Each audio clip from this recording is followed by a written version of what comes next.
Oi, todo mundo. Vamos esperar todo mundo. Cadê vocês?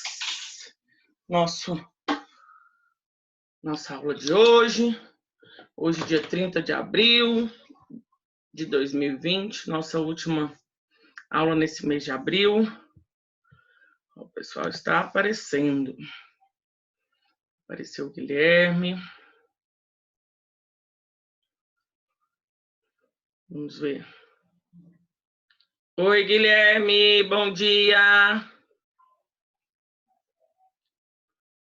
Vamos esperar os colegas entrando.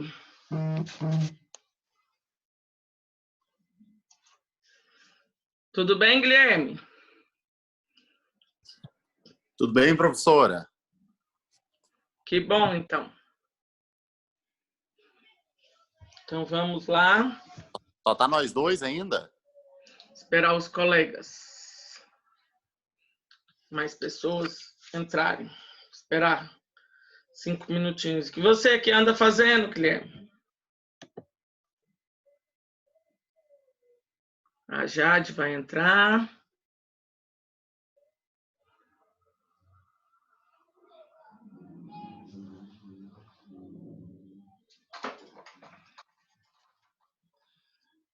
Oi? Oi, Jade. Oi, professora, tá joia? Ai, meu Deus, eu tava falando e meu microfone tava travado, por isso que você não tava me respondendo. Elisa. Tudo bem, Jade? Joia. Tá bom.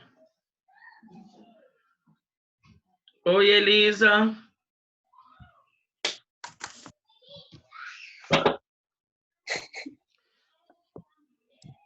Só a título de confirmação, vocês receberam um e-mail com o trabalho? Eu? Acho. Eu mandei na segunda-feira, pelo AVA, as 4 perguntas do nosso trabalho. Eu preciso confirmar se todos receberam.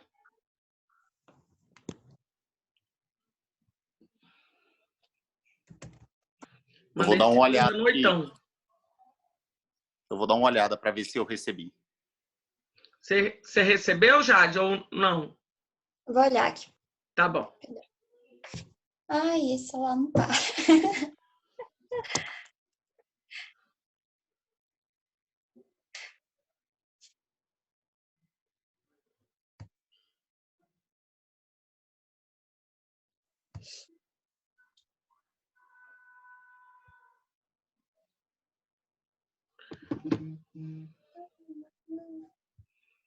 Então, vamos ver se vai aparecer mais alguém.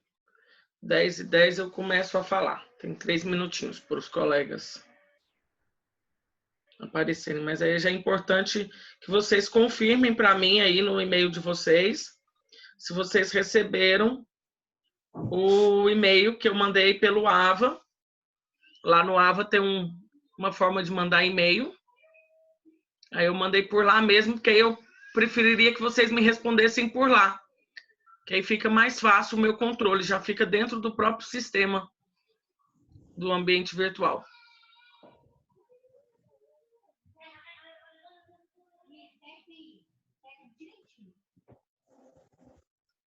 Não apareceu, não? Jade, você tá com uma cara de perdida, né? É porque ficava aqui, agora eu não tô achando. cara de que não está achando. Não tô mesmo. Mas tem nada não, eu pego com alguém da turma.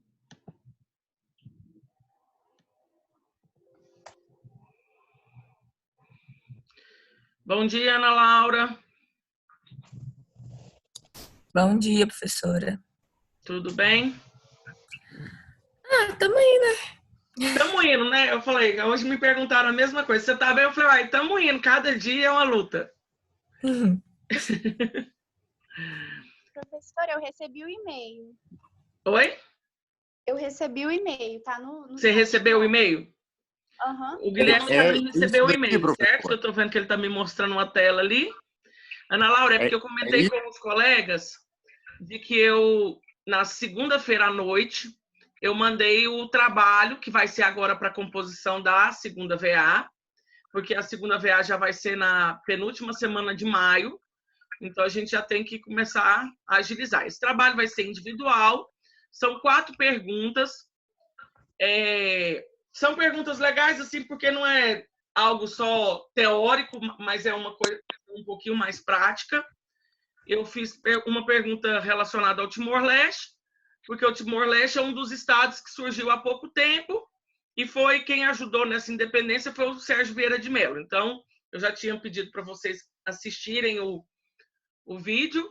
Aí uma pergunta é relacionada a isso. Outra pergunta é relacionada à biografia do Sérgio Vieira de Mello, porque aí eu quero que vocês diferenciem a função dele enquanto funcionário da ONU, e você vai também relacionar a função do pai dele, porque ele é filho de diplomata. Até muito curioso, porque o pai dele foi exonerado, né, da carreira diplomática por uma perseguição política pela ditadura militar. O ano que ele entra na ONU é o ano que o pai dele sai da carreira diplomática do Brasil. E aí a outra pergunta eu fiz relacionada, uma é sobre o Sérgio comuna, outro sobre o Timor-Leste. O outro, vamos abrir aqui, porque agora, uma eu sei que é para vocês darem a sua opinião, se você acha que a globalização vai ser a mesma coisa ou não. E a terceira, você recebeu, Sueli, o trabalho que eu mandei por e-mail? Eu estou comentando com os colegas. Libera seu sonho. Eu mandei por e-mail na segunda-feira à noite, pelo e-mail do AVA. Eu até estranhei lá, eu acho que o seu e-mail lá estava o do Vander, o Sueli. Pois é, toda hora tem que ficar mudando lá, não sei o que foi. Então, eu não recebi. Mas o que eu posso fazer? Eu posso pegar esse trabalho agora, mas aí eu gostaria que vocês me respondessem lá pelo AVA, porque facilita meu controle. Porque aqui pelo meu e-mail pessoal, nossa, para eu fechar essas notas foi complicado. Foi muita... que era abrindo muito e-mail, muitas coisas, e aí vai ficando meio... Eu comecei a fazer ontem, falta só a número 4. Você já Mas, pelo amor de Deus, professora, já deu 4 folhas no Word, já. Não é um trabalho pequeno mesmo, não. É como se diz, chama-se trabalho. Tô brincando. Gigante. É porque são respostas que você pode... Eu falo que você consegue responder em 2 parágrafos, ou também você consegue fazer uma dissertação de mestrado em cada uma delas, né? Uhum. Então, dá para você fazer muitas coisas. Aqui, ó, eu vou compartilhar a tela com vocês. Tem que enviar A outra é sobre a ONU. Aí eu já não estava... É sobre a estrutura da ONU. Deixa eu compartilhar a tela com vocês e eu posso encaminhar esse arquivo aqui para o Luiz Carlos também. Deixa eu compartilhar a tela. E aí vocês vão... E aí, todo mundo está vendo a tela do trabalho? O trabalho vai ser este. Primeiro, você vai comentar sobre o Timor-Leste. O que é esse país? Porque ele é um dos primeiros, é um dos últimos estados, né? Porque a independência dele foi em 2002. Quem assistiu ou o documentário ou o filme do Sérgio viu que fala muito dele lá, que foi inclusive onde ele conheceu a noiva dele, a Carolina, né? O papel...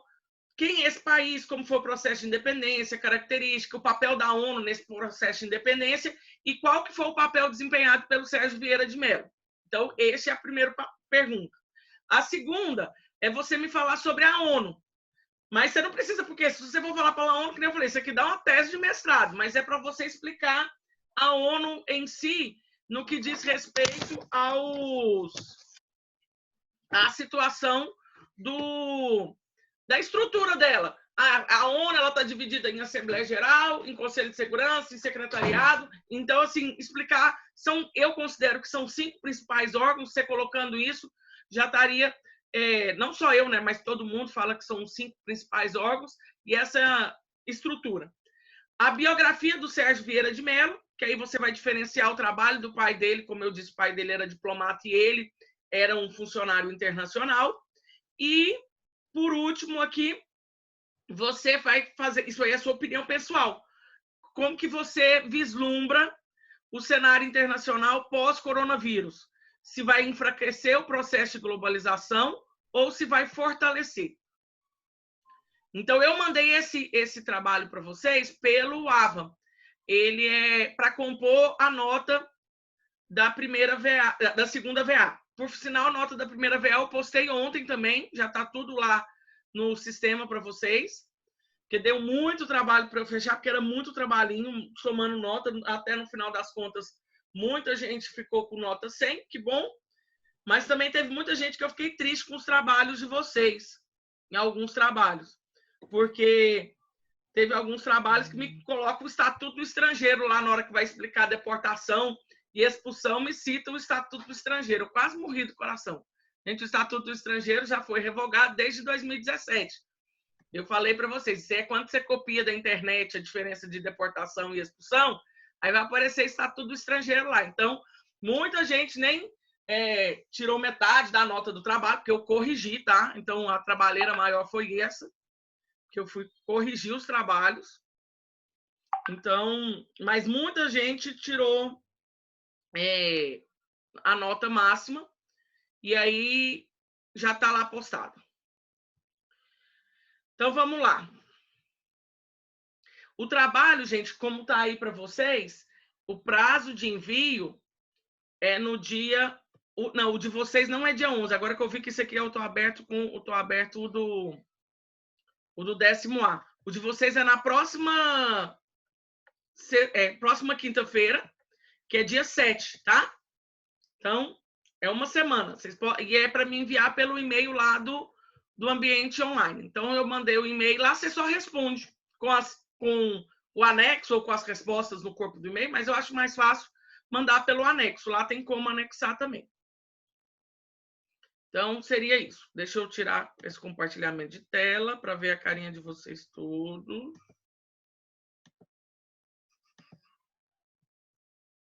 Tirando o compartilhamento de tela. Oi, Renata, tá boa? Oi, Afonso.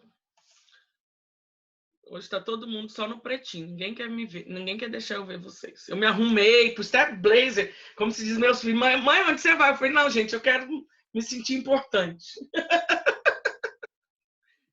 Como se diz, quero vestir uma roupa que presta. Vamos lá. Gente, a aula de hoje, o objetivo dela, eu vou comentar, porque eu resolvi separar o tema de imunidades em 2 aulas. Hoje eu vou falar das imunidades e privilégios dos diplomatas e dos cônsuls, que inclusive os textos que eu mandei já para vocês lerem na semana passada, alguém chegou a ler aquele capítulo do livro lá do Mazzuoli, que eu já tinha sugerido para a leitura de vocês? Pode ser honesto, pode falar que não. Não? Mas eu coloquei lá uma sugestão para vocês de leitura, que é um trecho do livro do Mazzuoli, e ele já vai comentar quem são os órgãos junto com essas imunidades e privilégios.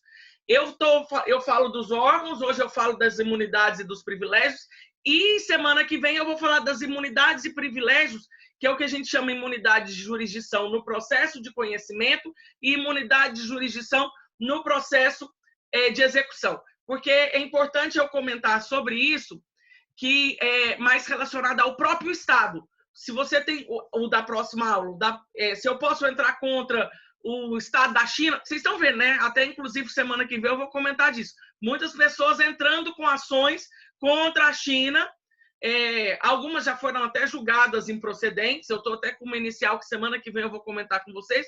O juiz já julgou improcedente porque ele falou assim, a parte não expôs os direitos. Ele só queria, já que ele já estava dando a sentença. Ele falou que a inicial parecia já uma sentença, que já estava falando na condenação. Mas a situação é justamente isso, que é alguma das coisas. Tudo bem, eu posso entrar numa ação contra a China, mas será que eu vou conseguir receber?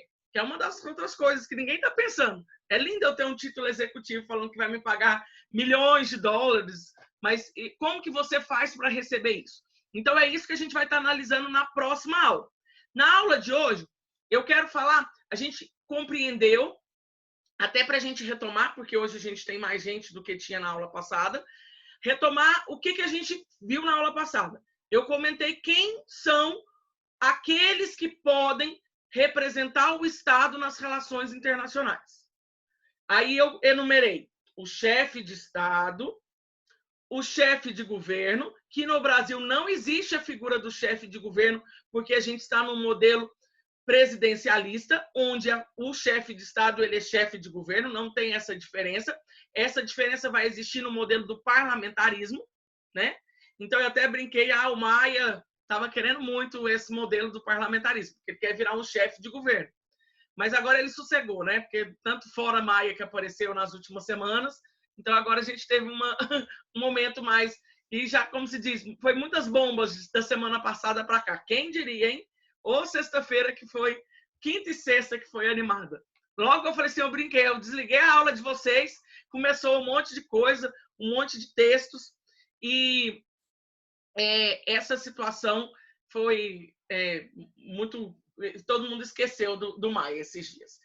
O chefe de governo, então, no Brasil, ele não existe. Aí a gente vai para a terceira pessoa, que é o ministro das Relações Exteriores. Por sinal, logo que terminou a aula, eu recebi, estava num grupo que eu faço parte, eu recebi pelo WhatsApp, eu encaminhei para o Luiz Carlos, e ele encaminhou para vocês.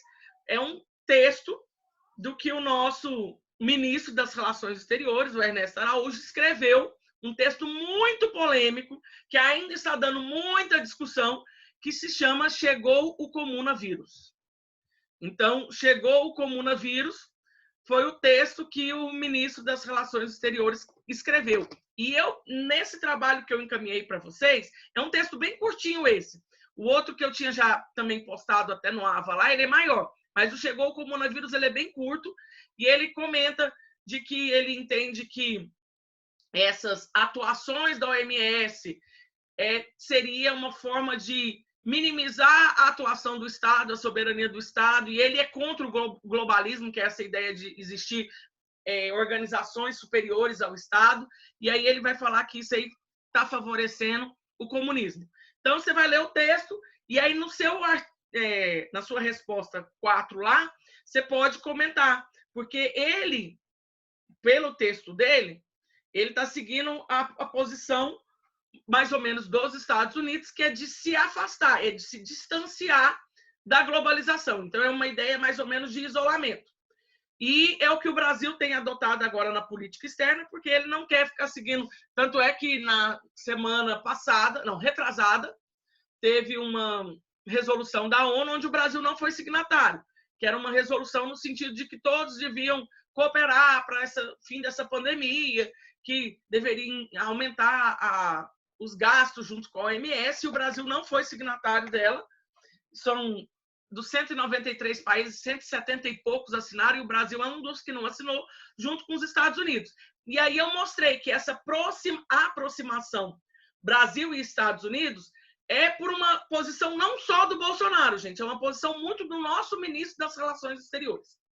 E aí, comentando sobre isso, hoje, junto com a postagem da aula, eu vou mandar uma entrevista para vocês, que aconteceu uma live muito boa na terça-feira. Foi terça-feira à noite, aconteceu uma live com várias pessoas da carreira diplomática falando da política externa brasileira no passado, presente e futuro. E aí é muito legal. Eu tô com o link dela no YouTube, porque ela foi gravada.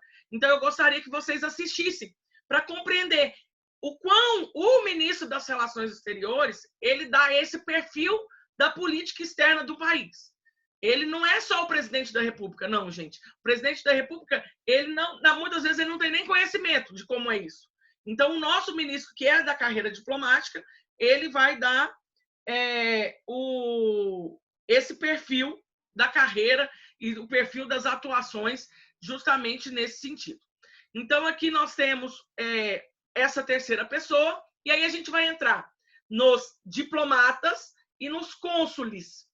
Os diplomatas, eu expliquei para vocês que são aqueles da carreira diplomática, onde ele vai fazer um concurso, aqui no Brasil é um dos concursos muito difíceis que nós temos, e ele vai entrar para essa carreira tão, como se diz, tão chique, né? Tão pomposa, mas que nem sempre é de muitas viagens, porque eu expliquei para vocês que o diplomata, ele é o auge da carreira, porque você passa para o concurso do Itamaraty, mas lá no Instituto Rio Branco, primeiro você tem um curso de capacitação, e aí você entra para o nível de secretariado, para você depois virar cônsul. Algumas vezes eles não viram cônsul, já vão direto para diplomata, mas isso é muito da sua, como se diz, carreira dentro do Itamaraty, da sua, como se diz, tanto questões políticas quanto dos seus estudos. Se você se mostrar uma pessoa muito atuante, você pode chegar mais rápido na diplomacia, mas nem sempre é assim. E uma das curiosidades que eu tenho é que muitas vezes quem passa por Itamaraty nem sempre vai estar viajando. Muitas vezes eles vão ficar ali dentro do Ministério das Relações Exteriores, ali em Brasília. Então, ali no Ministério é onde está, como se diz, a base da carreira diplomática. Muitos estão ali e não fica só nas viagens, porque a gente acha, vou ser diplomata porque eu vou ficar viajando. Nem sempre, tá? E nem sempre é para lugares bons também que você vai estar viajando, não, gente. Talvez você vai parar num Iraque da vida, num Afeganistão. Eu não sei se eu comentei com vocês, eu tenho um amigo que é da minha turma de faculdade, ele, logo que a gente formou, ele passou por Itamaraty. Uma pessoa muito estudiosa, sempre foi, o Lindolfo, e ele estava lindamente, gente, morando em Viena. Olha que chique! Ele conseguiu, ele era uma pessoa que falava já 3 línguas, tomou posse em Viena, todo feliz. Mas, lógico que ele não era um diplomata, mas estava ali, acho que ele era 3º secretário. Se casou em Viena com uma austríaca, tudo lindo. De repente, eu adivinho o que acontece com o Lindolfo. Lindolfo, ele sempre foi mais de direita, e eu estou falando de um contexto onde estava a Dilma já no poder. Aí ele foi rebaixado para a embaixada da Venezuela. O Lindolfo saiu de Viena, na Áustria, para a Venezuela. E eu posso fazer alguma coisa, entrar com uma ação judicial? Não, gente, isso é uma decisão política. Como ele estava, como se diz, subversivo, falando coisas que não podia, aí ele foi rebaixado, saiu de Viena para... E a coitada da esposa, eu falo que isso aí dá motivo de dissolução do casamento, né? Nulidades. Porque, pensa, você é um austríaco, vai morar na Venezuela? E ele, graças a Deus, agora ele saiu da Venezuela, mas ele passou maus bocados no governo todinho da Dilma e do Temer, ele ficou lá em Viena. Então, são coisas... na Venezuela, ele saiu de Viena e foi para a Venezuela. São coisas que acontecem na carreira diplomática. Não vou falar que não existe, existe. Mas o que eu quero comentar com vocês? E é muito interessante a gente pensar em casos concretos. Vamos pensar que o nosso embaixador... Quem é o embaixador nessa história, gente? O embaixador é o chefe que cuida da embaixada. Muitas vezes ele não é da carreira diplomática, certo? Mas é o ideal que ele seja. A gente sabe que, infelizmente, tem casos, que foi o caso que o Bolsonaro queria colocar o filho dele, que nem sempre é da carreira diplomática. Então, o embaixador é o chefe da embaixada, que vai ter os diplomatas, vai ter os cônsules e situações desse tipo. A gente viu que o embaixador da China teve problemas recentes com o Brasil, porque por causa de declarações tanto do nosso ministro da Educação como do filho do Bolsonaro, falando do vírus chinês e coisas do tipo, e agora ainda piorou com o nosso ministro das Relações Exteriores escrevendo isso. O embaixador da China tem uma discussão, mas aí ele é chique, ele não fez nada, o próprio embaixador. Mas o diplomata da China, ele arma um homicídio contra um brasileiro. Qualquer um desses que ele, como se diz, tem aprontado. O diplomata chinês resolve, ou talvez foi premeditado, ou na hora também foi por... Eu brinco que os homicídios, todo mundo é um homicídio em potencial, porque sob fortes emoções a gente não sabe o que age, né? Vamos pensar que eles estão num debate, numa discussão, num jantar lá, e um dá uma facada no outro, coisas do tipo. O diplomata chinês, se ele comete um crime aqui no Brasil, você acha que esse diplomata chinês pode ser julgado pela justiça brasileira? Porque ele matou um brasileiro? O que vocês acham? Ele não pode. Ele não pode. Gente, o diplomata, ele tem imunidade penal absoluta, porque ele representa o Estado. O diplomata tem imunidade penal absoluta. E o que era a diferença do diplomata para o cônsul? O diplomata representa o Estado. O cônsul representa os nacionais. Tanto é que são tratados internacionais diferentes.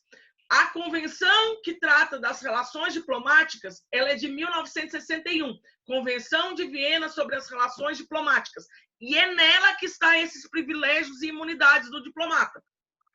Já o cônsul tem privilégios e imunidades, só que são menores, são relativizados. Porque como ele não representa o Estado e sim os nacionais, ele pode acontecer de ter que responder por crime, sim.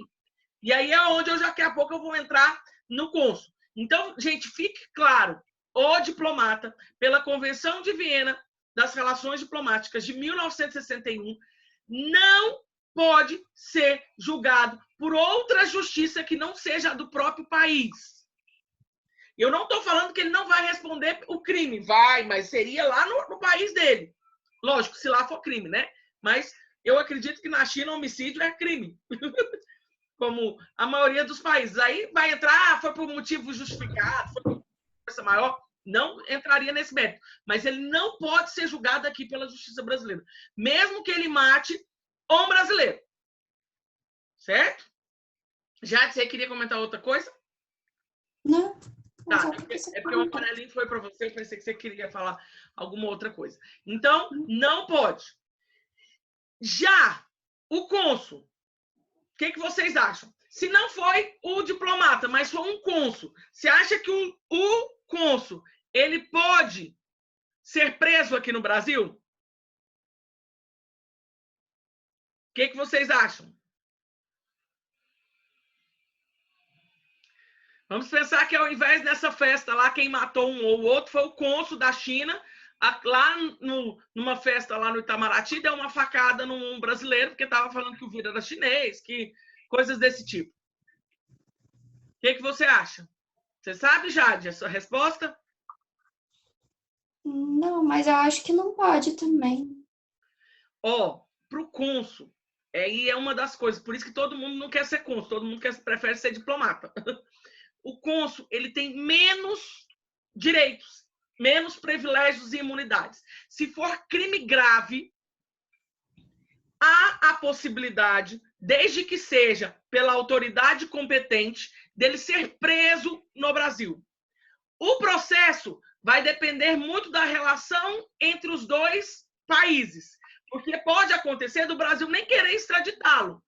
Mas é comum que quando se for por alguém da carreira diplomática, que ele possa ser extraditado. Você sabe por que é curioso eu falar isso? Por que tem essa questão do cônsul? Que antigamente, gente, o cônsul ele não era da carreira diplomática, ele era uma outra carreira. Tanto é que ele era uma pessoa nomeada naturalmente, assim, eram os cônsuls honorários. Então, não tinha tanto esses direitos. E até hoje não saiu uma outra convenção tratando sobre esses direitos. Então, o cônsul, ele tem menos direitos, ele tem menos privilégios e imunidades do que o diplomata. Então, o cônsul, ele tem a possibilidade de ser preso em caso de crime grave. Então, nos casos de crime grave, como um homicídio, pode ser preso, desde que seja pela uma decisão de uma autoridade competente. Quem é a autoridade competente para um crime praticado por um cônsul aqui no Brasil? Deve ser o STJ? Não. Justiça Federal, artigo 109. Por que acontece? Porque só existem duas situações. O STJ ele não aparece nessas situações de competência. Ou, na verdade, três, né? Tem a trabalhista, que é a Justiça do Trabalho, tem as que envolvem pessoas físicas de outros países, porque aí, no caso, o cônsul ele não entra como um representante do Estado. O triste é isso, porque se fosse o diplomata, seria no STF, porque ele representa o Estado. Ações contra estados estrangeiros é o Supremo Tribunal Federal. Ações contra pessoas físicas de outro estado é na Justiça Federal. E aí, uma curiosidade, gente, que a gente só pensa assim, crime de homicídio, júri, vai acontecer só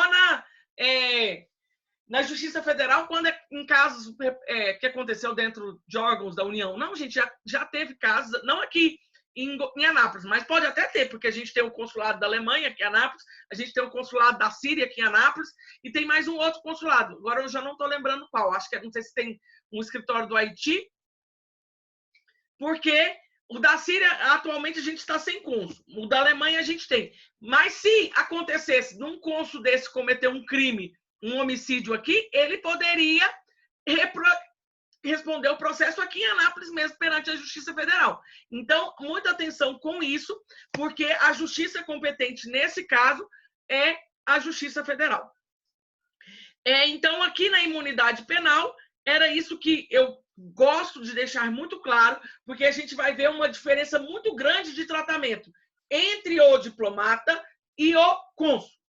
O diplomata, ele tem muito mais, como se diz, direitos e privilégios e imunidades, muito mais chique a carreira dele do que a do cônsul. Diga, Afonso, você está com a mão levantada.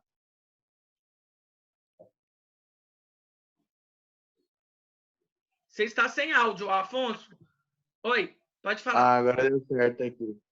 Bom dia, professora. Bom dia, colegas. Oi. Professora, a minha dúvida é referente, no caso, da investigação, ela vai ocorrer, então, pela Polícia Federal, né? Sim, a investigação vai ser pela Polícia Federal. Sim. A investigação desse crime que ocorrido dentro em âmbitos da carreira diplomática sempre é a Polícia Federal. E isso aí, para quem Outra dúvida minha Pode falar. Não, pode você falar, que aí depois, dependendo, eu já vou responder sua pergunta. Depois eu emendo a outra pergunta. Pode falar. Não, é porque muitas vezes esses problemas acontecem muito em âmbito de abordagem policial. Porque policiais civis vê que, principalmente filho de embaixador, porque a gente vai entender que, infelizmente, essas imunidades são extensivas à família, tá? Como se diz, filho de peixe, peixinho é. E aí eles têm essas prerrogativas de imunidades e privilégios, e aí a Polícia Federal, a Polícia Civil vai fazer uma abordagem e já acaba com todo o problema. Porque aí ali já vai ser considerado uma prova ilícita e, consequentemente, não vai poder fazer mais nada. Certo. Diga. Outra dúvida que eu tenho, professora, é referente à questão do... Se eu não me engano, que a senhora falou, é embaixador, não é? Embaixador. Naquele caso de Viena. Isso. É a Convenção de Viena. Não, no caso seria o embaixador de Viena, que a senhora estava dando exemplo. Meu amigo, certo. Ele foi... na verdade, ele não era embaixador. Ele era da carreira diplomática. Ele estava lá, acho que como primeiro secretário. Ele não era embaixador ainda. Diga. Sim. É questão de vencimentos, essas coisas. É tudo custeado pelo Estado ali ou, por exemplo, ele tem que desembolsar alguma coisa? Não, gente, uma questão de vencimentos geralmente a residência, ela só é paga para o embaixador. O diplomata e o cônsul, ele tem que custear as suas despesas. E a carreira de terceiro secretário, segundo secretário, primeiro secretário, são vencimentos diferentes, tá? Os maiores salários são dos embaixadores. Embaixadores são os maiores salários. Aí vem os diplomatas com salários bons também, não vou falar que são ruins, são salários bons, mas são abaixo do embaixador. E assim sucessivamente. Então vai tendo níveis de vencimento, porque isso aí são como se fossem gratificações em virtude da progressão da carreira. E aí a casa ela só é custeada para... E é até um exemplo que eu vou colocar daqui a pouquinho, na hora que eu vou falar das imunidades civis. Porque se eu alugo, eu já vou entrar no tema. Vamos pensar que eu sou cônsul. Sou cônsul da Alemanha aqui no Brasil. E eu vou alugar uma casa, porque a Alemanha não paga a minha casa. Meus vencimentos não envolvem o pagamento da casa. Eu não tenho esse benefício. Eu posso responder um processo em âmbito da Justiça Civil quanto à cobrança, à execução do contrato de aluguel? Pode. Não Eu tem acho que, problema. dependendo da justiça normal, Na Justiça Comum normal. não seria no juizado federal, não? Não, o que acontece?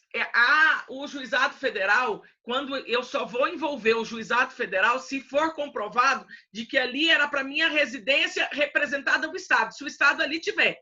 Mas se eu falasse, ó, tá, sei lá, Andrew alguma coisa, um nome lá alemão, alugou uma casa, não tem problema nenhum, pode ser na Justiça Comum. Se ele não falar que ele é cônsul. Entendeu? Porque ele não está ali agindo como o Estado, ele está agindo como se fosse um particular. Então, são coisas que você tem que analisar muito no contrato. E, recentemente, um conhecido meu que mora no Rio de Janeiro, que eu faço parte de um grupo aqui dos advogados, e ele estava com um problema nesse sentido. Porque ele advoga para uma imobiliária, lá no Rio de Janeiro. E a imobiliária deixou que constasse. Olha que problema. Na verdade, ele colocou lá que a função do homem era cônsul.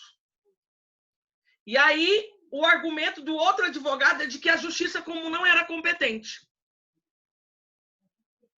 Entendi. Entendeu? E aí virou justamente esse impasse. E aí o juiz da Justiça Comum, como o papel deles é querer jogar tudo para os outros, né? Tipo, sai um processo dele para mim. Ele jogou para a Justiça Federal, mas não sempre. Porque eu falei, ó, seu argumento você deveria... Aí eu falei, até brinquei, ó, no Rio tem muito disso. Rio, Brasília, as imobiliárias têm que ficar atentas. Eu vou alugar uma casona ali no Lago Sul. Ó, não coloca que o homem é cônsul ou diplomata, não, porque senão você vai estar dificultando a sua cobrança, né? E principalmente se você colocar o nome do próprio estado que ele representa, você vai ter um imbróglio muito grande que você não vai conseguir receber nunca essa execução. Porque ele não está alugando no nome dele, pessoa física, ele está alugando no nome do Estado. Então, algumas vezes, eles acham que eles estão garantindo o contrato, sendo que, na verdade, ele está zerando o contrato. Porque como que você vai receber? Que eu coloco lá assim, ó, alugou uma linda casa ali no Lago Sul, em Brasília, para o embaixador de tal estado. Na hora que você está colocando isso, você está colocando o quê? Não é o embaixador que alugou. Quem que alugou? Quem alugou foi o Estado. O Estado que ele representa. Exatamente.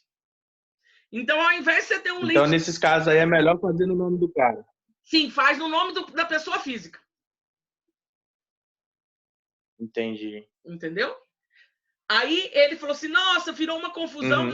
Eu falei, e o pior que esses aluguéis, você imagina quanto que é um aluguelzinho desse? Então, 2, 3 meses sem pagar um aluguel desse. Na casa dos milhares. Não, teve um caso que eu fiquei sabendo em Brasília que o aluguel era 20 mil de uma casa de uma embaixada aí. Cara. Então, mas ainda tá pouco ainda. Mas nós estamos falando 20 mil hoje para dólar não tá sendo nada, né? Porque eu brinquei, o dólar hoje tá tão caro que dá 5 mil dólares, você vira... Nosso dinheiro não tá valendo nada. Como se diz que conhecer a Disney só se for Disney pela televisão. Então, gente, já entrando no tema então da imunidade civil, a imunidade civil é importante eu entender duas situações. Existe também uma discrepância entre a imunidade civil do diplomata e a imunidade civil do cônsul. Por quê? Só vai ter imunidade o cônsul se ele estiver exercendo esses atos no exercício das suas funções de cônsul. E aí a gente tem que lembrar, quais são as funções de cônsul? Função de cônsul é registrar nascimento, registrar casamento, fazer divórcio, autenticar documentos de uma procuração e coisas desse tipo. Então, se não estiver relacionado à função dele, ele não tem imunidade, gente. O cônsul, coitado, por mais que ele seja da carreira diplomática aqui do Brasil, o povo não quer ser cônsul nunca. Tanto é que eles brincam que o cônsul, quando ele tem que ser cônsul, é só uma passagem. É um rito de passagem, porque ele quer virar o mais rápido diplomata. Porque se eu sou cônsul muito tempo, eu quase não tenho imunidade nenhuma. Já o diplomata, ele vai ter imunidades cíveis, sim, mas as imunidades cíveis vão ser relacionadas quando ele está representando o Estado. Tá? Então, por isso que, para ele ter uma imunidade civil verdadeira, você tem que colocar lá, diplomata de tal país. Então, quando for causas relativas a um imóvel que não é o residencial, porque quando é o residencial do diplomata, quem tem que pagar essa residência, como eu disse, é o país. Mas se ele não falar nada e ele alugou um imóvel para colocar a família dele, porque algumas vezes também eles fazem algumas objeções de colocar todo mundo. Uma outra coisa, carro. Aí é um ponto que é muito interessante a gente falar, gente. A benesse do carro diplomático, que é aquele carro com a placa que começa CD, quem já andou em Brasília já viu muito que tem uma plaquinha azul que começa CD. Por que tem aquela identificação de uma placa CD? O que vocês acham? Principalmente o Afonso ou quem quer carreira de policial tem que saber disso, gente. Você pode chegar lá e fazer alguma abordagem num carro diplomático? O que vocês acham? Ninguém vai responder nada, que horror. Por que vocês acham que o carro diplomático é identificado? Professor, eu acho que assim, a abordagem ela é padrão, né? No caso. Acho que ela pode ocorrer, mas tem que ser ali nos limites, né? Você acredita, Afonso, que não pode fazer nem abordagem? Nossa, Deus. Por isso... Ele não vai ser julgado no Brasil, né? Oi, o que você falou? Se ele cometer qualquer coisa, ele não vai poder ser julgado pelo Brasil? Sim, a abordagem ela não pode acontecer, não só por isso. Por isso que eu estou falando, os privilégios e imunidades, tanto do cônsul quanto do diplomata, eles são muito confusos, porque assim, a abordagem não acontece porque eles têm inviolabilidade pessoal absoluta. E quando eu faço uma abordagem policial, ela fere a minha inviolabilidade pessoal. Então, muitas vezes... Ué, professor, mas isso aí abre porta para o cara fazer o que quer, ué. Adivinha o que eles fazem, Afonso? Você sabia que, há pouco tempo atrás, tinha racha de filhinhos de lá em Brasília, com carros diplomáticos? Eu lembro desse caso. E uma região ali perto do setor das embaixadas que juntava os filhinhos dos diplomatas, tudo com os carros, tudo com as placas CDs, fazendo racha. Olha tanto que é bom, eu estou acima da lei, porque a lei desse país não pode me atentar. E aí, nisso, eu faço uma observação que... É absurdo.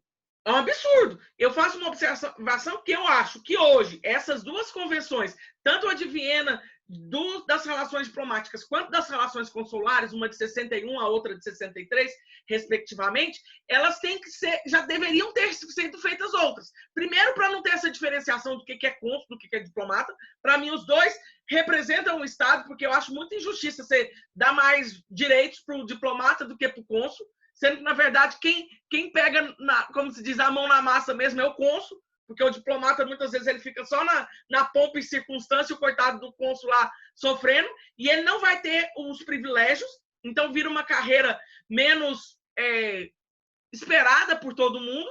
Eu acho que, gente, tem coisa que já não faz mais sentido. Para você ter uma noção, existe inviolabilidade de bagagem, Afonso. Como que você faz com o tráfico de drogas? Eu lembro de um caso aí que parece que era um diplomata que trazia armas dentro da... como é que fala, professor? É uma bagagem especial, o nome? Eu esqueci. É o que eles falam em violabilidade de bagagem. Aí o que aconteceu? Porque estava tendo demais, não é só um ou dois, não, gente. Tráfico de drogas, tráfico de armas, tráfico de muamba, tá? Porque estava tendo de tudo, como se diz, descaminho, né? Não o tráfico. tráfico, mas o descaminho de muamba dentro das bagagens. E aí, não, teve uma época que em Brasília tinha um brechó de esposas de diplomata, porque elas traziam as muambas e faziam lá bazares para vender as coisas. E quem, tipo, eu vendo perfume francês, pagando tributo à cara do Zoc no Brasil. E aí vem a outra esposa do diplomata, faz um bazar na casa dela para vender perfumes franceses. O que você acha? Ô, professora, inclusive teve um caso eu acho que não sei se ele era presidente, não é presidente não, ele era rei, parece, era príncipe de um país africano lá, que trouxe um monte de relógio, perfume, tudo dava uns 25 milhões de dólares, não foi? Sim, e curiosamente ele visitou o Lula, né? Foi a polêmica toda porque ele foi para visitar o Lula. Sim, no caso ele utilizou dessa mala diplomática. Sim, da mala diplomática. A mala diplomática ela é inviolável. E aí aconteceu o quê? Atualmente, a Corte Internacional de Justiça, que é um dos órgãos da ONU que eu gostaria que vocês colocassem lá no trabalho de vocês, a Corte Internacional de Justiça tem entendido na sua jurisprudência que essa inviolabilidade de bagagem ela tem que ser relativizada. Por quê? Quando eu comprovar que os fins são incompatíveis com a atividade diplomática, a bagagem pode ser aberta. Só que é o grande problema? O diplomata, até quem já viajou para o exterior, já viu no aeroporto, o diplomata ele tem uma entrada especial. Ele passa, a mala dele não passa naquele detector de metais. Aí o que vai acontecer? Para eu fazer uma operação dessa e pegar uma mala e falar, opa, essa mala tá cheia de muamba, ou tá cheia de droga, tá cheia de arma, eu tenho que fazer aquela operação, aqueles trem que a gente não entende. Falar, nossa, a operação demorou 2 anos até fazer a prisão de todo mundo. Ou porque você tem que pegar o negócio assim, na hora. Porque vai que você abre a bala do homem e não tá lá as coisas. Você perdeu, você vai responder um processo administrativo que provavelmente você vai ser demitido. Então, por isso que eles fazem com tanto critério essas operações. Nós tivemos, no ano de 2017, final de 2017 para o início de 2018, filhos de cônsules lá no Rio de Janeiro, de 3 países da África. Eles estavam subindo no morro com os carros diplomáticos. O que um carro diplomático está fazendo no morro? Me explica. Professora, a senhora falou que, no caso, geralmente nas embaixadas e na casa mesmo, como segurança pessoal do diplomata, são agentes federais dos países, né? Sim, são. Nesse caso, por exemplo, a Polícia Federal, na suspeita de que estaria ocorrendo ali alguma atividade ilícita, igual a senhora falou, deu o exemplo do racha, né? Sim. O policial federal ele não poderia ir ter uma comunicação com os agentes de segurança ali do diplomata ou do embaixador e fazer acabar a balbúrdia lá do local ou não? É muito delicado isso, Afonso, porque o que acontece? Geralmente, esse representante da polícia que também está dentro de uma embaixada, ele é para proteção do Estado. Então, como que eu vou fazer que fala assim, fala pro filho do seu chefe aí ficar quieto em casa que ele não pode sair com esse carro? Como que conseguiram parar com isso? Que aconteceu um acidente entre os próprios carros. Foi ótimo, não matou nenhum outro brasileiro. Um dos carros de um país bateu em outro, e aí o negócio virou uma balbúrdia, e aí conseguiu se parar com esse momento desses rachas lá. Mas foram assim, mais de anos que acontecia ali aquele racha lá em Brasília. Todo mundo sabia, tipo, não sei se era terça ou quinta-feira à noite, não passa naquela rua lá não, porque os filhos do diplomata estão lá fazendo racha. E aí um bateu no outro, foi assim que eles conseguiram parar. Até, eu falei, chega a ser piada. Você sabe o que os policiais faziam? Eles ficavam nas ruas antes, pedindo para os carros virarem. Porque, tipo, não vai lá não, porque tem uns doidos correndo e a gente não pode fazer nada. É difícil. Muito complicado. Então, imunidade, quando eu falo de uma inviolabilidade de bagagem, residencial, inviolabilidade pessoal, eu trago aquela, como se diz, proteção da lei muito exacerbada, né? Eu entendo que isso é muito exacerbado. Porque qual é o sentido de você ver um carro diplomático de uma placa azul correndo a 200 por hora na rua? E ainda eu brinco, né? Carro diplomático nenhum é um Uno, né? Nenhum é um Golzinho. É tudo carrão de motor, como se diz, para andar nas autobahns da Europa. Então, são carros assim de muita potência, esses carros muito, muito caros, e eles têm esse privilégio. Quando ele é identificado com a placa do carro diplomático, ele tem essa imunidade. E uma outra observação que eu faço, geralmente os cônsules, eles não têm essa imunidade, tá? A imunidade do cônsul, tanto é que muitas vezes eles nem têm o carro diplomático, eles andam nos próprios carros deles. Então, se o carro ele não está identificado com a placa de carro diplomático, ele não vai ter esse privilégio. Aí, falando já de carro, eu vou contar uma outra coisa que acontece no Brasil. Vocês sabiam que tem um mercado próprio de comprar carros diplomáticos em Brasília? Alguém já ouviu falar isso? Ou não? Dessa eu não sabia. Você não sabia, Afonso? Então eu vou te apresentar um mundo. A gente sabe que as pessoas têm isenções, né? No Brasil, tipo, o deficiente compra um carro com isenção. Mas para o deficiente, ele vai comprar com a isenção, mas tem limite do valor do carro, tem limite da velocidade, o carro tem que ser adaptado, ok? Ok. E o carro diplomático? Você acha que ele tem imunidade tributária? E aí eu estou mudando a palavra, né? De imunidade para isenção. O que vocês acham? Eu acredito que tenha, né? Tem. Você lembra lá quando você estudou no Tributário 1, o artigo 150, inciso 6, a linha A, quando fala da imunidade entre os entes? Essa imunidade Sim. recíproca, ela é aplicável às embaixadas, aos diplomatas. Então, quando uma embaixada compra um carro no Brasil, ela não paga tributo. Então, porque ela não vai trazer a Mercedes de última geração que ela quer no navio, que vai sair super caro. Então, o que ela faz? Ela vai na concessionária da Mercedes lá em Brasília, encomenda uma Mercedes, e essa Mercedes vai ser imune de todos os tributos.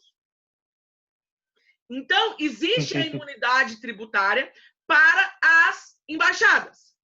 Quanto tempo que a embaixada tem que ficar com esse carro? Os mesmos... ano? Oi? Um ano? Não, são 2 anos. 2 anos. Então, existe um mercado de um monte de gente que quer comprar esses carros. Porque pensa, você acha que um carro diplomático andou muito? Não, você vai comprar carro... Não anda nada. Você vai comprar carro de 2 anos que andou 5.000 quilômetros em 2 anos. E ele comprou sem pagar tributo. Então, ele vai mostrar a nota fiscal. Uma Mercedes, que você pagando todos os tributos paga 300, 400 mil, ele pagou 250. E aí ele vai te vender ela usada. Quanto que vai custar essa Mercedes? Sei lá, 200, cento e poucos. Então, isso é um mercado gigantesco em Brasília. Tem algumas garagens que a gente chama aqui em Goiás, que é um nome que lá eles não usam em Brasília esse nome, não. Eu tenho um colega até do doutorado que comprou recentemente um carro diplomático.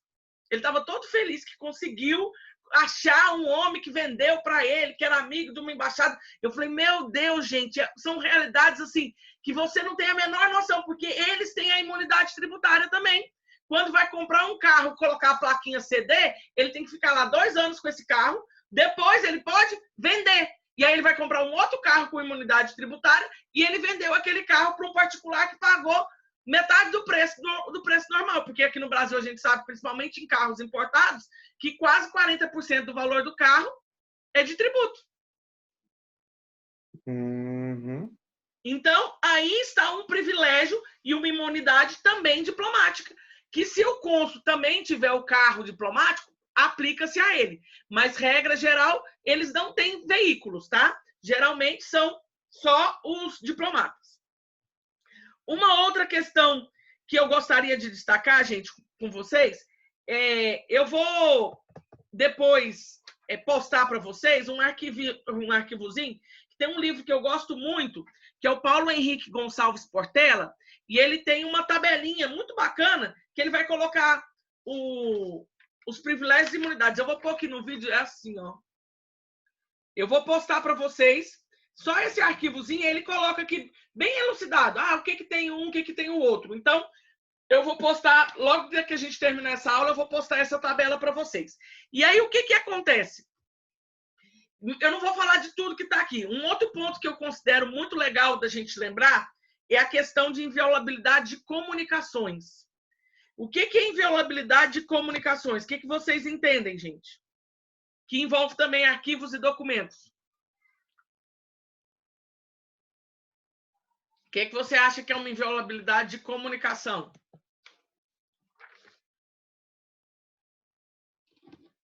Ixi, aí eu não sei, não. Não sabe? Sabe o que é legal da inviolabilidade de comunicação? Na Convenção de Viena, aparecia cartas. Hoje, quem manda carta? Ninguém. Então, essa inviolabilidade de comunicação hoje envolve e-mails. Foi feita uma interpretação contemporaneizada do que seria essa comunicação. Vai envolver e-mails, vai envolver mensagens de WhatsApp e qualquer outra comunicação que é realizada pelo diplomata. Vocês estão lembrando que tem alguém que conseguiu asilo político lá na Rússia, que causou a maior polêmica no ano de 2017 para 2018, porque vazou e-mails de um monte de gente? O cara da Wikileaks, não é? Exatamente. E dos grandes problemas dele não foi nem só ter feito a inviolabilidade dos presidentes, não. Ele fez a inviolabilidade de vários diplomatas. Porque o diplomata, ele tem essa prerrogativa na Convenção de Viena de ter a sua inviolabilidade. Então, é a inviolabilidade de comunicação, documentos e arquivos. Então, não se pode pegar qualquer documento de uma embaixada, não se pode pegar documentos de um consulado, porque são invioláveis. No consulado também se aplica isso, porque são documentos considerados documentos públicos de um outro país. Então, é inviolável. E uma coisa que eu gostaria que a gente já se assimilasse com isso, porque eu falo que os filmes nos dão uma ideia errada, e muitas pessoas falam nisso, que uma embaixada é um território de um outro país. Gente, não é território de outro país. Continua sendo Brasil, aquele setor das embaixadas. O que é aplicável lá é justamente essa ideia da imunidade. O que é uma imunidade? É a ideia de não se aplicar a lei naquele local. Então, não é território estrangeiro. É imune à legislação brasileira, porque ali só é aplicável a legislação nacional. Por isso que são invioláveis os documentos, por isso que são invioláveis os arquivos. Não se pode pegar nada daqueles documentos ali. Você nunca vai ver uma operação da Polícia Federal ali acontecendo. Porque você não pode entrar ali em virtude dessa imunidade. Até pode acontecer uma operação, mas quem tem que entrar são policiais daquele país. Então, aí seria um caso de uma organização criminosa, onde se detectou, aí o Brasil, pelo Itamaraty, entrou em contato no país, explicou, eu estou desconfiando que seu embaixador, ele é traficante de droga, a gente está querendo lá fazer uma operação, você pode ir lá? Aí vai ter que vir policiais daquele país para entrar ali. Não pode ser os nossos policiais, porque existe essa imunidade, existe uma inviolabilidade do local. Então, essa é uma situação. Uma outra coisa para a gente poder tá comentando agora é a questão da liberação da obrigação de depor como testemunha. O diplomata não pode nunca depor como testemunha num processo. Talvez ele foi a única pessoa que viu o fato. Por que ele não pode depor como testemunha, gente? Porque como o cargo dele é como se ele estivesse falando em nome do Estado, o diplomata ele não pode comentar a respeito. Então, uma das coisas que se prezava muito, e hoje, como se diz, até recentemente eu tive uma aula com um grande diplomata brasileiro, que é o Paulo Roberto de Almeida, e ele falou assim, nossa, parece que o curso do Itamaraty está ficando, do Instituto Rio Branco está ficando mais fraco no critério do silêncio. Eu fiquei rindo. Porque, gente, uma das coisas que o diplomata ele preza é pelo silêncio. Porque tudo que ele fala, ele está não falando em nome próprio, ele está falando em nome de um país. Então, é uma das coisas que tem que ter esse cuidado. Não pode se exigir que essa pessoa dê no processo. Diga, Afonso. Professora, eu estava vendo aqui sobre a questão da mala diplomática e exceção para a mala diplomática, a senhora sabia? Sobre chefes de Estado. Não, a exceção que aconteceu agora é a exceção em virtude do que, como eu disse, foi relativizada por causa da Corte Internacional de Justiça. Mas o que você viu aí? Pode falar, porque talvez eu não... Você viu o quê? Aqui fala, se o chefe de Estado estiver na lista do Tribunal Penal Internacional ou se haver um mandado contra ele, o protocolo muda e o país tem autorização para interceptar as bagagens. Sim, aí por isso que eu tô falando. Aí foi relativizado em virtude que a pessoa foi considerada, tipo, ela já é suspeita, né? Se uma pessoa tem uma ação já tramitando. E aí falou assim, ó, você pode olhar. Porque muitas vezes, e aí é uma observação que eu faço, que até foi protocolada uma ação contra o Bolsonaro, né? No TPI, recentemente. Entendi.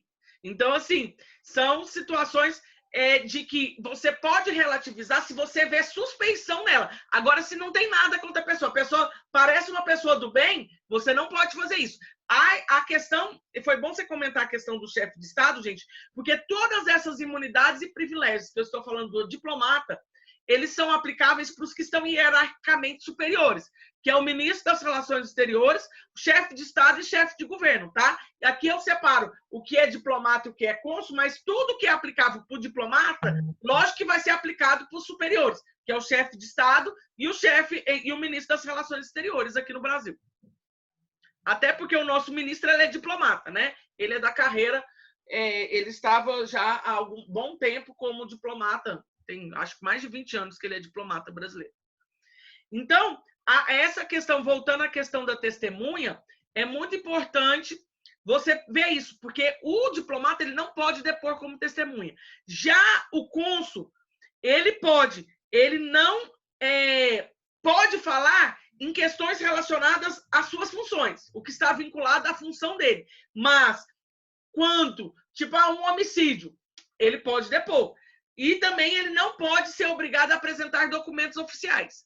Se for para apresentar documentos oficiais, ele não pode, porque aí está relacionado à função. Então, sempre que você vê questões relacionadas a cônsul, você sempre pensa que as imunidades e privilégios dele estão relacionados à função. Já o diplomata, chefe de Estado, ministro das Relações Exteriores, são imunidades e privilégios que eu brinco que o céu é o limite. Porque, infelizmente, eles têm muitos direitos que, inclusive, levam até para coisas ilícitas. E essa questão desses privilégios e imunidades do chefe de Estado e do diplomata são extensíveis à família, que é um grande problema, tá? Porque eu brinco que nem sempre a família são pessoas que vão ter todos os critérios, não passou nem pelo curso. Você acha que uma esposa de um diplomata fez o curso? Não, ele não fez. Ela vai aprendendo ali as etiquetas e formalidades. Mas mesmo assim ela tem direito. Aí uma observação também que foi já relativizada pela Corte Internacional de Justiça é se essa esposa, se ela exerce uma carreira, se ela, apesar de ser esposa de um diplomata, ela já tiver uma profissão, ela tem uma loja, ela também, aí ela não vai ter direito. Ela só teria direito se ela não for uma pessoa com profissão própria. Da mesma forma, os filhos, tá? Isso aí foi relativizado porque estava tendo muito filho, como se diz, filho grande de diplomata aí, querendo utilizar dessas benesses. Usar o passaporte diplomático, que eu acho que vocês sabem, tem um passaporte próprio. Como se diz, você é intocável. Por isso que se apresenta aquele passaporte, você a lei daquele país não é aplicável a você. E uma das coisas que aconteceu mas não é só o Lula que fez isso, mas o Lula deu o passaporte diplomático e a gente sabe que ele tem um monte de gente na família dele. Ele deu o passaporte diplomático para todos os filhos, cunhados, todo mundo. Então, a família da Marisa, quase todo mundo estava com passaporte diplomático. E aí foi caçado quando o Temer. Ele ficou todo o governo da Dilma e foi descoberto isso só no final do governo do Temer, né? Que aí foi quando pegaram os passaportes diplomáticos da família do Lula, porque eles ainda estavam com o passaporte. Uma outra coisa que também eu queria comentar com vocês, deixa eu lembrar, inviolabilidade a gente falou, imunidade tributária eu também comentei com vocês. Uma outra coisa, que já vou relacionar, lembrei, relacionando a matéria que vai ser logo depois que a gente terminar Direito Internacional Público. Vamos pensar que um determinado cônsul, ele era cônsul lá no Rio de Janeiro, e ele comprou um apartamento na praia de Copacabana, para ele, certo? Quando ele adquire esse apartamento para ele tem que pagar os tributos. Qual que é o tributo no momento que você compra? Para ele, pessoa física. É o ITBI? O ITBI, exatamente, que é o Imposto sobre a Transmissão de Bens Imóveis.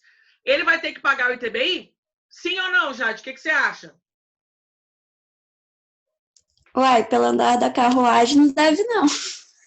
Aí é o que a gente tem que prestar atenção. Se ele está comprando para ele, pessoa física, seja o cônsul ou o diplomata. Se eu estou comprando para a pessoa física, sim. Se eu estou comprando para o Estado, não. Ok? Então, vamos diferenciar isso. O diplomata ou o cônsul, quando compra um imóvel, mas para sua pessoa física, ele paga todos os tributos, porque não está relacionado ao Estado em si. E aí, vamos para um outro ponto. Ele comprou esse apartamento, ele nem morava ali, ele morava no que era da embaixada, mas ele tinha ali, ou tem alguns que têm casas de praia no Nordeste, tem várias situações.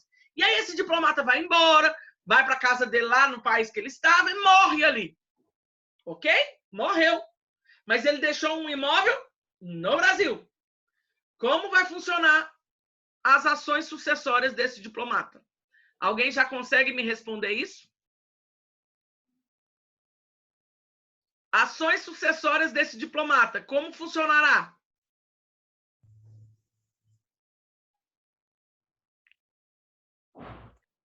No caso, é feito no país de origem, professora?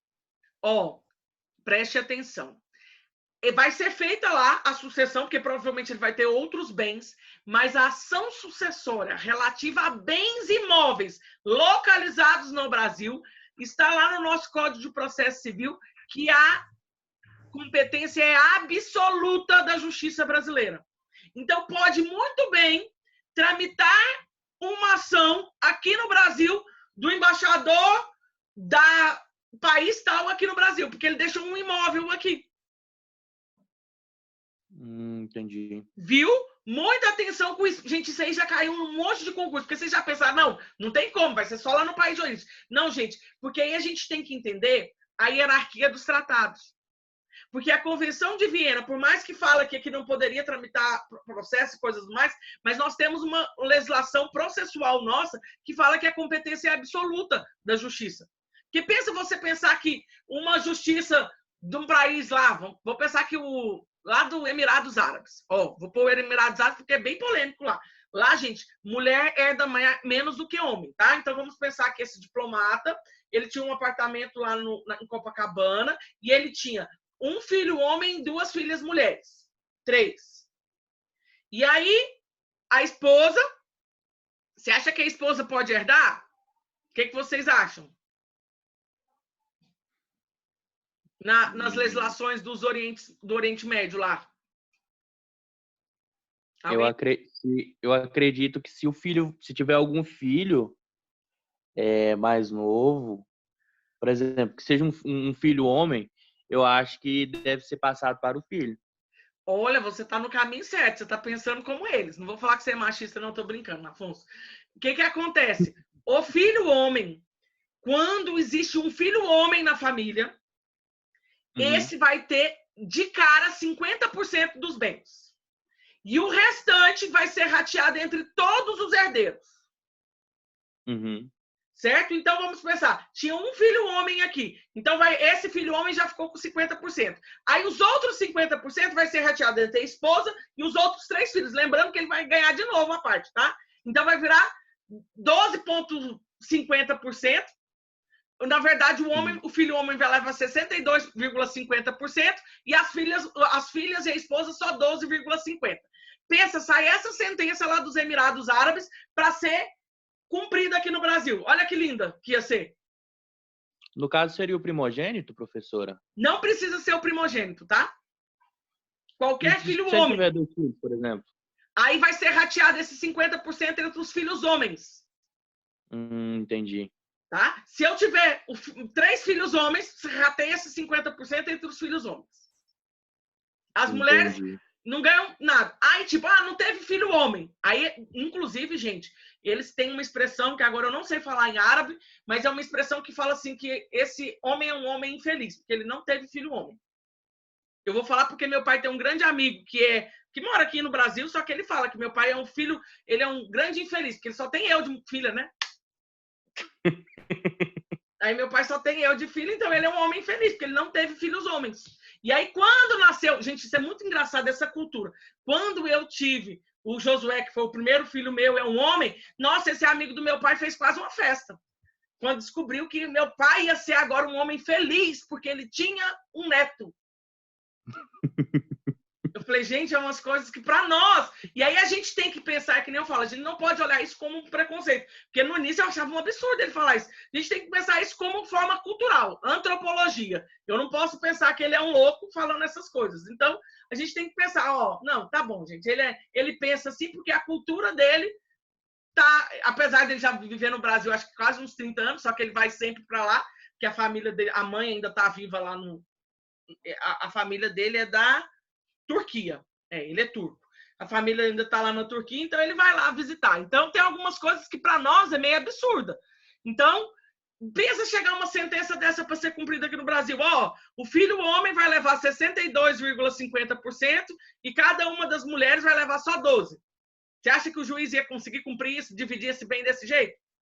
Ia fazer uma homologação de sentença dessa forma? Não! Não é aplicável, porque quando se trata de imóvel, existe uma competência absoluta da justiça brasileira. Isso já é a matéria que a gente vai ter só mais 2 aulas de direito internacional público. Então, eu tenho mais 2 aulas. A aula que vem eu vou falar de novo de imunidade, só que relacionada ao Estado. E aí, depois, a gente vai ter de domínio público internacional. E aí, eu entro em direito internacional privado. Então, a gente já fiquem com isso na cabeça. Sempre que você vê imóvel, isso despenca nas provas, despenca.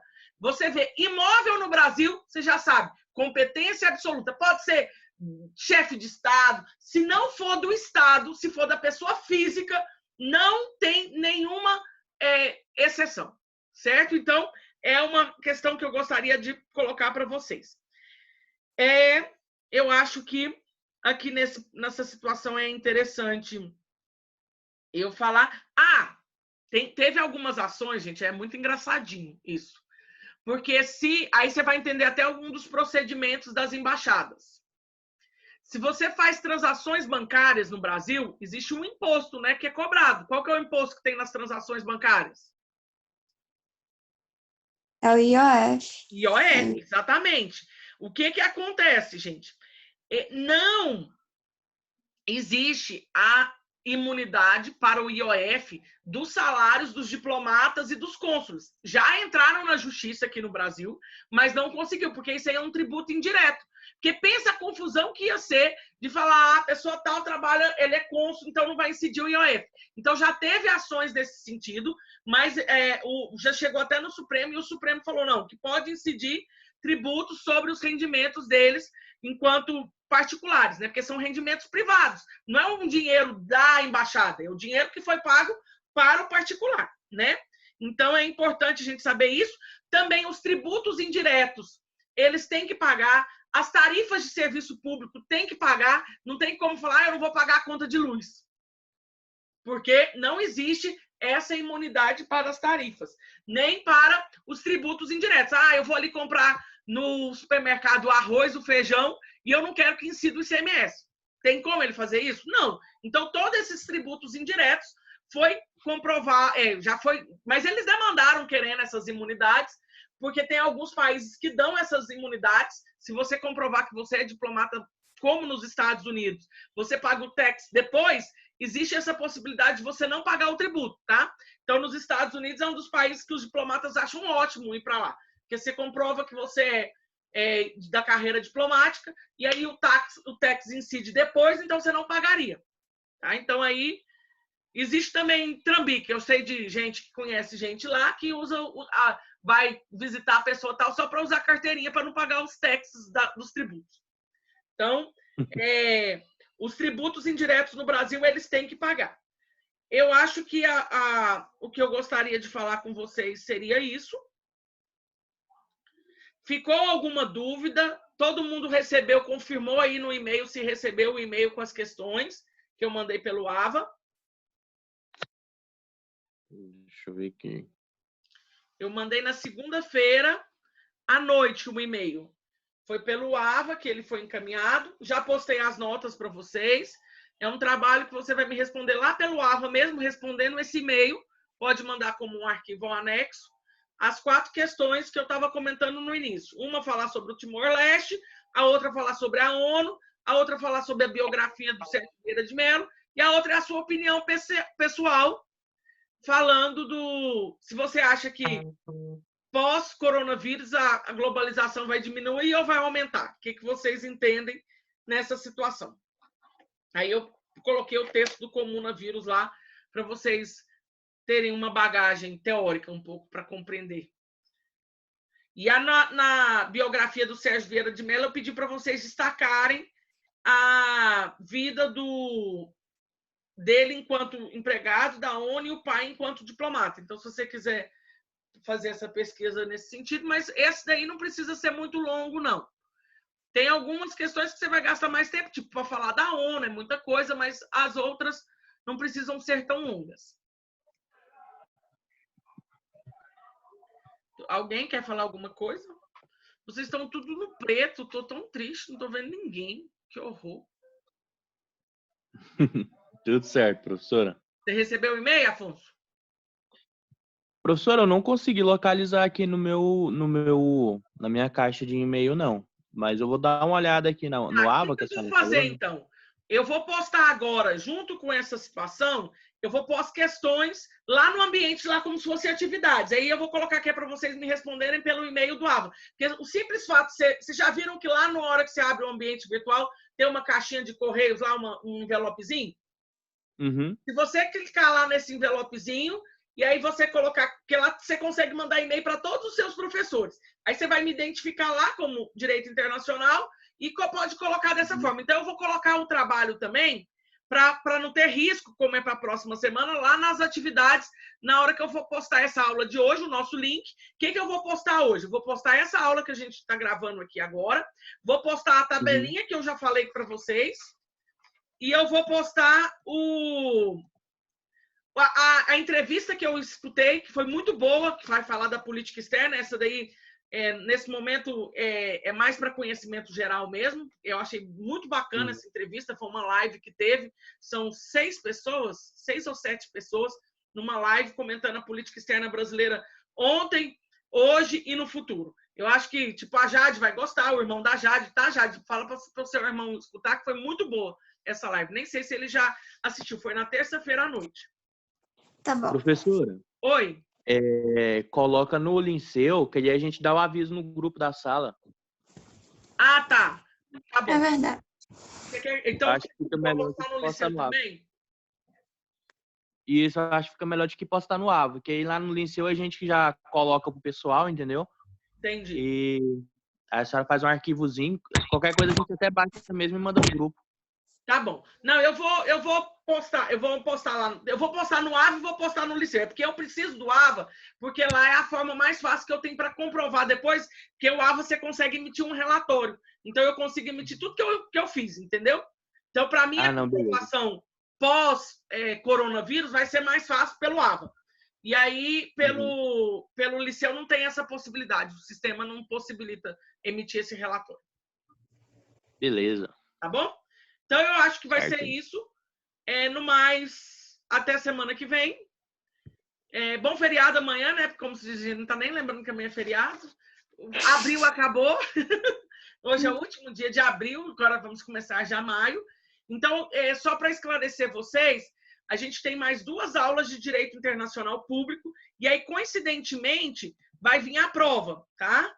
A prova de vocês vai acontecer na semana do dia 18 a 23. Vai ser daquela mesma forma. Então, 18 a 23 vai acontecer as provas para vocês na modalidade online. Então, dia 7, a gente vai ter uma aula sobre imunidade de jurisdição no processo de conhecimento e de execução. Aí, a gente vai ter dia 14, a aula de domínio público internacional. E aí, vai vir de 18 a 23 a prova. E aí, nessa semana do dia 21 aí eu vou colocar alguma coisa só online. A gente não tem atividade síncrona, falando sobre já introduzindo o direito internacional privado. Alguém quer falar mais alguma coisa antes da gente dar tchau? Tudo ok, Afonso? Os dedinhos? Todo mundo assim?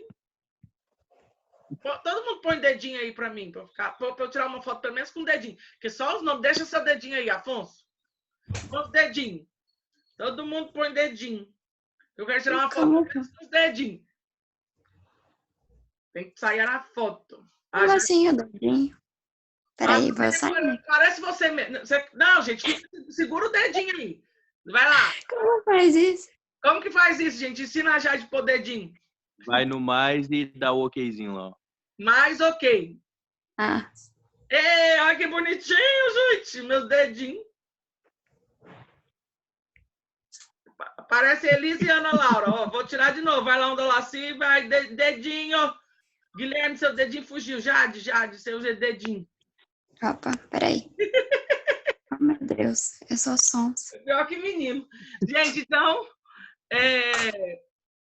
fiquem com Deus. Eu tô rindo disso aqui porque ontem meus filhos pediram para eu agendar uma reunião pelo Zoom deles com os coleguinhas da sala. Aí foi muito engraçado. Eu queria ficar rindo deles. Eles queriam brincar pelo Zoom. Olha o nível que a gente chegou. Então, Deus abençoe a todos. Até na semana que vem, tá bom? Até. Tchau, eu vou postar as coisas até mais, professora. Até mais, pelo AVA. Tchau, tchau.